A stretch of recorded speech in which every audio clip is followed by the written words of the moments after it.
From London, I'm John Weeks, and this is The Standard. Coming up in part 2 today, features writer Izzy Van Dyke tells us all about her visit to Stormzy's new bar in Soho as the rapper hosted his opening night. But first, while most of us are celebrating the end of another week, it's not been the greatest Friday for Rishi Sunak. He's been called out for making an early exit from an 80th D-Day anniversary event in Normandy on Thursday so he could take part in a TV interview. In an apology on social media, he said, after the conclusion of the British event in Normandy, I returned back to the UK. On reflection, it was a mistake not to stay in France longer, and I apologise. It's only added to the pain for Rishi Sunak, though, as the row continues to grow over his claim that households would be hit with a £2,000 tax rise if Labour is elected. In response, the Office for Statistics Regulation has issued a statement urging all party leaders to use statistics responsibly in the general election. The OSR said that without reading the full Conservative Party costing document, someone hearing the claim would have no way of knowing that this is an estimate summed together over 4 years. Labour says many of its policies won't cost anywhere near as much as the Conservatives suggested in their dossier. So, to dissect all of this, I'm now joined by our political editor, Nicholas Cecil, and deputy political editor, Jitendra Joshi. So, starting with this D-Day apology then, how much could his simple act of leaving early impact his campaign?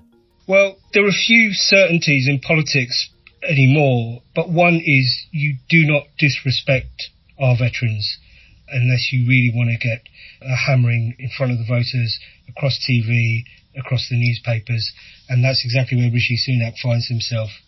It was already apparent, it was already raising a lot of eyebrows yesterday when it became clear that Rishi Sunak was heading home early, and even more so when it became clear the reason was he was trying to fix a separate political fire regarding claims that he lied in this week's TV debate with Keir Starmer when he claimed that Labour's policies would drive up taxes for British households by more than £2,000. So that issue was rumbling away in the background. It meant that while Labour was spending an entire day on Wednesday accusing the Conservatives, accusing the PM of lying, throughout that day, Rishi Sunak was in Portsmouth and then in France attending the D-Day commemorations and therefore unable to hit back. So there's a sense that perhaps they were just getting impatient to try and regain the initiative on that campaign issue by addressing it in a TV interview, which is what he then recorded with ITV.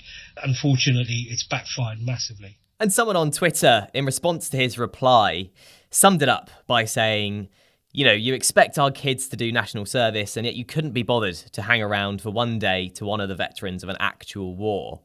Do you think that's how most voters will see this situation? That's certainly the danger, and that's, in fact, exactly what Labour are saying. The Shadow Defence Secretary, John Healey, has written to Defence Secretary Grant Shapps, alleging exactly that while you're calling for our kids to do national service for a year, you couldn't even spend an entire afternoon respecting and commemorating the sacrifice of our veterans. Rishi Sunak clearly accepts now that he made a mistake, that he should not have cut short his day in Normandy, and not just for the optics of it, but also because it left the field clear for Keir Starmer to act as a world statesman, rubbing shoulders with the likes of Joe Biden, Emmanuel Macron, Volodymyr Zelensky, while Rishi Sunak was dashing back to engage in what many are seeing as some fairly grubby political campaigning. And as you said, Jit, this latest nightmare really comes on top of the stats watchdog calling out to Rishi Sunak for his misleading claim around taxes if Labour are elected. Nick, how damning is their statement? Well, this row has developed bit by bit since Rishi Sunak made his claim on live TV on Tuesday evening. So basically, the Prime Minister claimed that if there's a Labour government, households would be hit with an extra tax bill of £2,000. Keir Starmer failed to rebut this properly, and this was seen as quite a success for the Prime Minister, having landed a blow here. But then that story started to unravel slightly. First, we had the Treasury distance itself from it. So some of these sums have been done by civil servants at the request of political special advisors. But the Treasury, as most senior civil servant, made very clear in a letter that the overall sum, the £38 billion black hole which the Tories are claiming in Labour's plans, did not come from the Treasury, and therefore that undermines the £2,000 claim by the Tories. Then we had independent fact-checkers disputing Mrs Sunak's claim of a £2,000 hit under Labour government. And then today, the Tories are having to defend against a third attack, a third criticism, and this time it comes from the UK Statistics Authority, which points out that this 2000 figure is not an annual figure, it's a figure compiled over 4 years. And that's certainly not how the Conservatives presented it. And the other thing that the Statistics Watchdog warned is stress that we've already told you not to do such sums because voters don't see it that way. And I understand there's been a sort of third own goal by the Tories regarding a fresh donation. What's the controversy around that? This concerns the controversial donor Frank Hester. You might recall a few weeks ago in March, it emerged in newspaper reporting that a little while back in 2019, Frank Hester had said of the Labour MP Diane Abbott that she should be shot and that she makes him, in his words, want to hate all black women. Those remarks surfaced in reporting in mid-March. At the time, Rishi Sunak hesitated to call out Frank Hester for racism until he was put on the spot by Kemi Badenoch, his own cabinet minister, who was unequivocal in saying, yes, this is outrageous, it is wrong, it's racist. So the PM was then forced to admit that, yes, these comments were wrong and racist, but he equally refused to hand the money back, insisting that Mr Hester was sorry, was remorseful, and then he tried to reach out to Diane Abbott to explain himself. That's the backdrop. Now we find out from Electoral Commission quarterly data that in the middle of all that, the Conservatives were busy banking another £150,000 in the middle of March from the same donor. So they knew more money was coming, and actually on top of £10 million that he gave to the party last year, he'd also given them £5 million in different donations in January.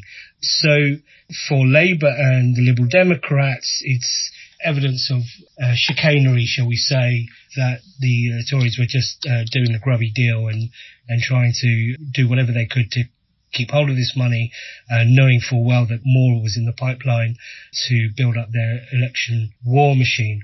And it's been quite an eventful week, really, in the world of politics and in the grand scheme of this general election. How do you think Rishi Sunak will look back on this week? This has certainly been his worst week so far.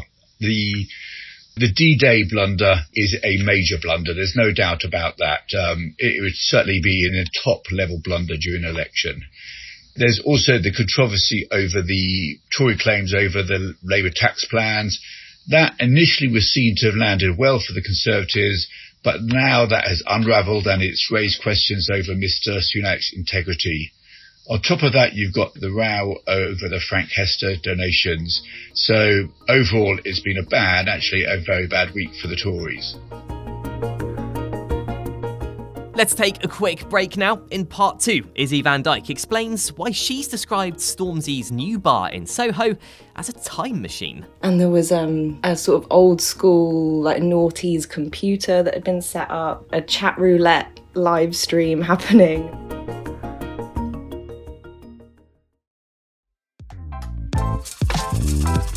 Welcome back. I'm now joined by features writer Izzy Van Dyke, who spent Thursday night scoping out Stormzy's brand new bar in Soho.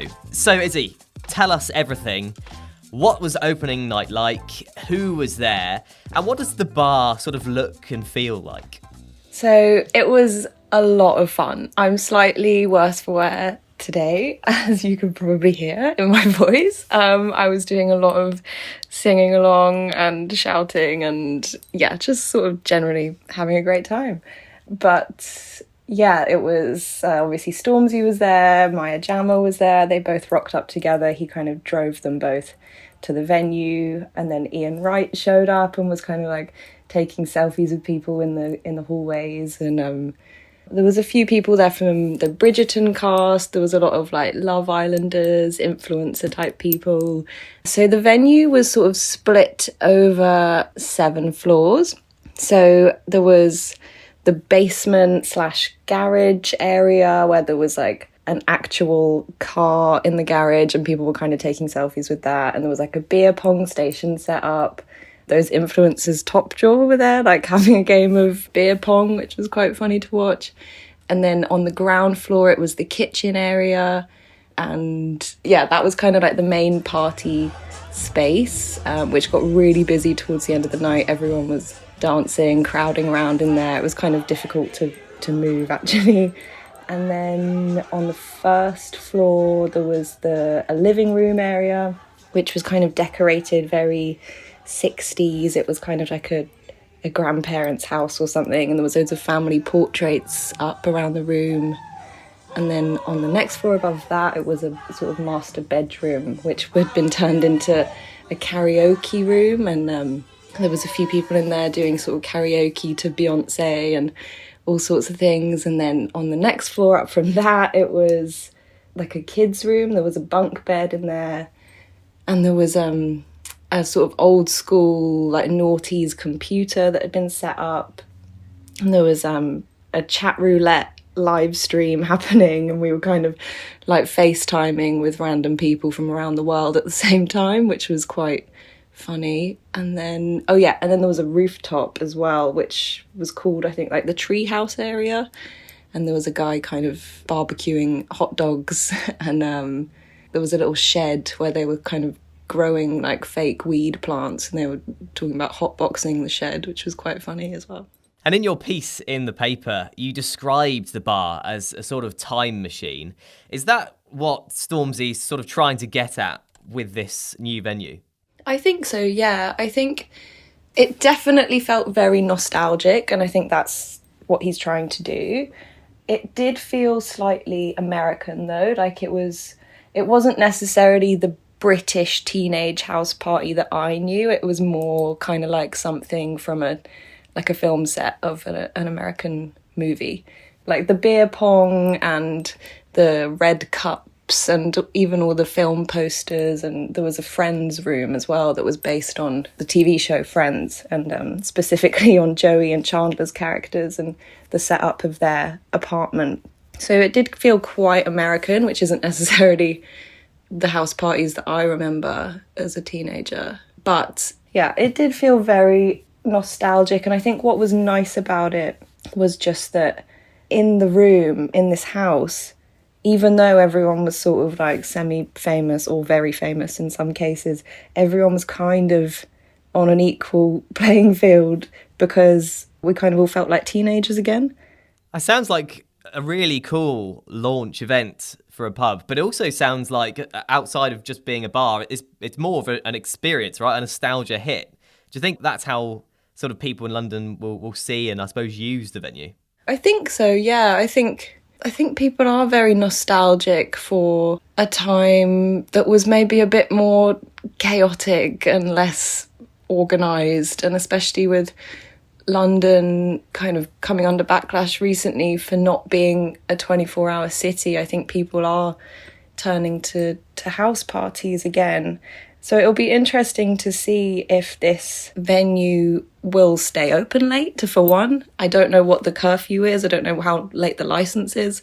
I think last night it wrapped up around 3. But yeah, it'll be interesting to see how late it stays open, because I think one of the best bits about house parties is that no one really tells you when it's time to go home, you know? Pick up the Evening Standard newspaper for more news, interviews and analysis, or head to standards.co.uk. Thanks for listening. We're back tomorrow afternoon at 4 o'clock.